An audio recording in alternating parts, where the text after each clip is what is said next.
Hey les rois, c'est Kaking, c'est le rendez-vous hebdo et on reste toujours à l'affût pour l'analyse du 383e chapitre d'Hunter x Hunter. Un chapitre bien sympathique qui fait énormément évoluer l'intrigue. On a enfin assisté à la rencontre Inrith-Hisoka et à la réunion des deux sous-chefs, prêts à détruire le clan Ei. Ce chapitre par ailleurs se concentre surtout sur le clan Ei, qui prépare calmement son offensive sans craindre une attaque ennemie. Alors je vous propose d'analyser calmement tout ça.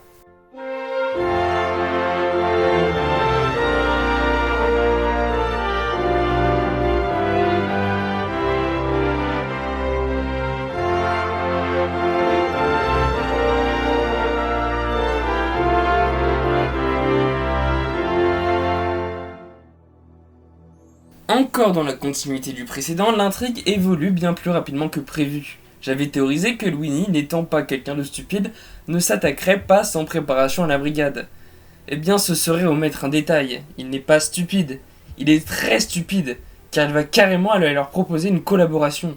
Évidemment, ça va pas plaire à Nobunaga, il va pas hésiter une seule seconde à l'exécuter, se sentant triplement insulté par ce dernier. Une masterclass nous attendra. Cela décidera enfin la brigade sur leur nouvel objectif, dézinguer ces tarés qui se prennent pour des lumières. Au fur et à mesure des derniers chapitres, on a pu entreapercevoir ce qu'était vraiment le clan Ei, des gens ambitieux mais sans aucune expérience. Morena leur a donné un pouvoir et ces derniers en abusent sans vraiment réfléchir, se sentant pousser des ailes. Cela peut se confirmer dans ce chapitre, qui nous indique la profession exercée par ces derniers.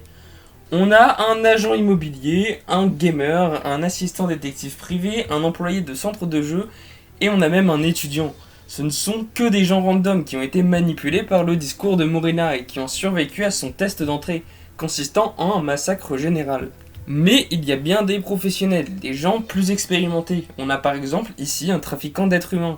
D'ailleurs, ce dernier explique avoir un pouvoir apte à remplacer celui de Luini, étant de l'émission lui conférant une capacité apte à se téléporter à l'instar de Lerio. Bokon dit que sa proie doit venir d'elle-même dans un piège, et que c'est seulement là qu'il pourrait utiliser sa faculté, permettant logiquement de capturer des êtres humains et les déplacer par une porte fictive, ce qui justifierait la profession qu'il exerce. L'idée c'est de gérer Inrith, ou plutôt Inrigi, en vue des mauvaises traductions. On voit bien que c'est leur priorité car ils consultent même Morena pour ça, montrant qu'ils ne connaissent vraiment rien au Nen. Elle leur explique globalement qu'ils peuvent faire ce qu'ils veulent et qu'ils ont juste besoin de beaucoup de créativité. Ce n'est pas le conseil le plus assidu, me direz-vous, mais je pense que cela peut s'expliquer par la faculté de Morena. Elle prime le jeu, l'amusement, l'originalité, qui semblent être les critères pour exploiter ses facultés. Ainsi, plutôt que du travail de la concentration et de la patience, il va falloir de l'imagination pour contrer les attaques ennemies, et notamment les pigeons d'Inrigi. Inrigi est leur cible, ils vont devoir la mener dans un piège, mais n'y a-t-il pas quelque chose que je disais à la dernière review ? Un gars du clan Ei, déguisé, qui voulait amener Inrith dans un piège ? Eh bien, cette décision pourrait totalement suivre leur raisonnement. Faisant quoi à un scénario de garde corrompu qui veut collaborer avec le clan Shu pour de l'argent ? Mais alors pourquoi semble-t-il si fermé à l'intégration de Okeni dans sa corruption ?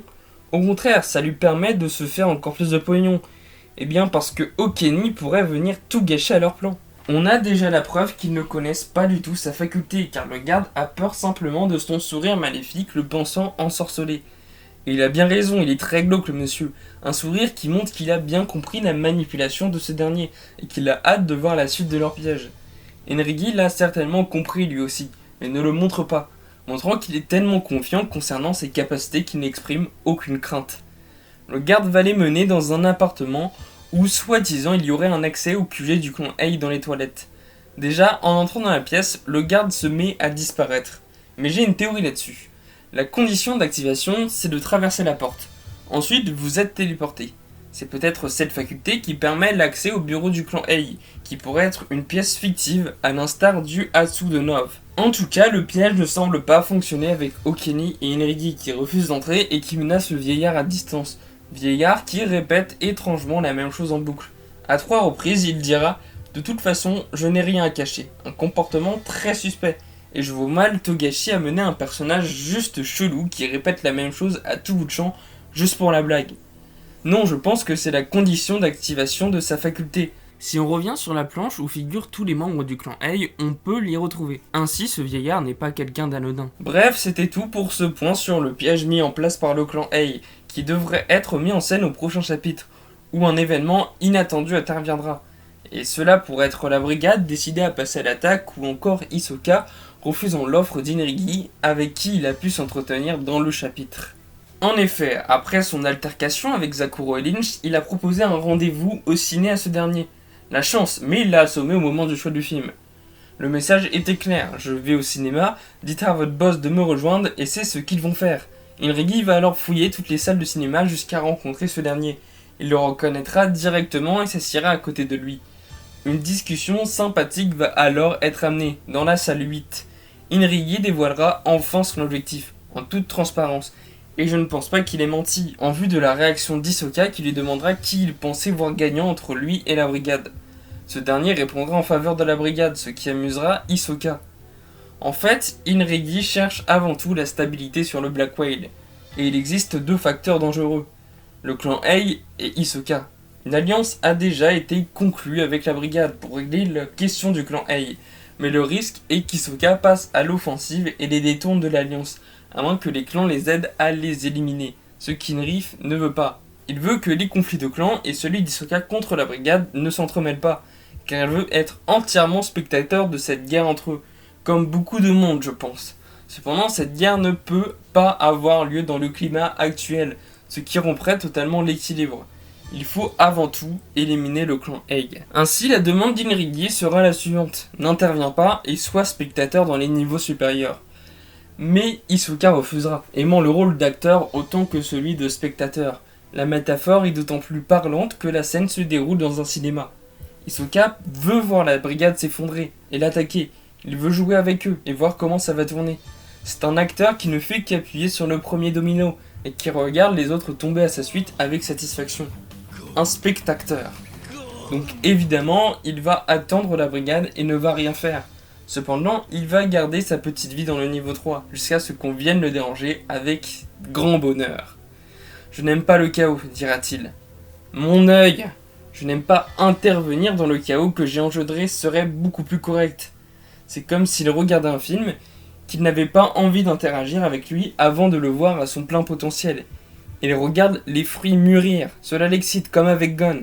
Finalement, on est comme lui en tant que lecteur. On regarde l'œuvre évoluer et cela nous hype de fou. Mais les clans vont avoir du mal à comprendre cette mentalité et vont en subir les conséquences. En facilitant le conflit, ils ne vont faire que l'empirer. La mentalité d'Hisoka et de Kuroro est hyper importante pour comprendre la suite. J'y dédierai peut-être une vidéo à part entière. En bref, Zakuro et Lynch se dirigent vers une autre mission. Passer un accord avec la brigade. Après avoir trouvé leur chef. Aidez-nous à nous débarrasser du clan Ei et on vous donne la position d'Hisoka. Mais c'est là qu'ils vont faire une autre erreur, mélanger les pattes et l'araignée elle-même. L'araignée se développe ainsi.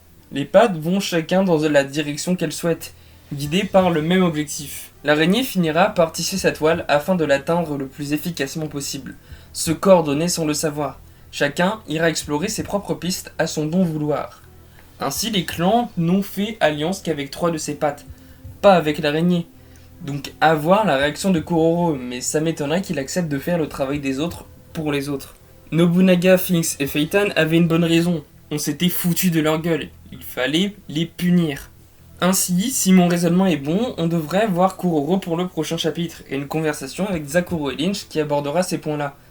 Aussi, le combat contre le clan Ei va s'intensifier. Je pense que Okeni et Inrigi vont gérer, mais vont tous les deux se trouver coincés avant l'intervention de Nobunaga, Finks et Phaeton. J'ai du mal à voir le clan Ei gagnant, mais pour le bien de l'intrigue, c'est évident que ce sera le cas, du moins partiellement. Pour moi, il va rester quelques membres puissants qui vont subsister et devenir vraiment dangereux. Notre travail va être de les déterminer, mais on n'a pas encore assez d'éléments pour ça. Aussi, le prochain chapitre devrait révéler la nouvelle stratégie des clans Chat et Chou pour empêcher une rencontre Hisoka Brigade. Et il y a moyen qu'elles n'aboutissent pas et ne fassent qu'accélérer leur rencontre. Dans la logique, il faut surveiller Hisoka pour toujours connaître son emplacement. Mais bonne chance pour pister Hisoka jusqu'au bout. Voilà, c'était tout pour cette analyse, j'espère qu'elle vous aura plu. Si c'est le cas, n'hésitez pas à aller vous abonner et à liker, ça m'encouragera pour mes prochaines reviews, notamment celle du 394 qu'on retrouvera la semaine prochaine sur cette chaîne, et elle promet d'être intéressante. Je vous laisse là, d'ici là, portez-vous bien. Ciao.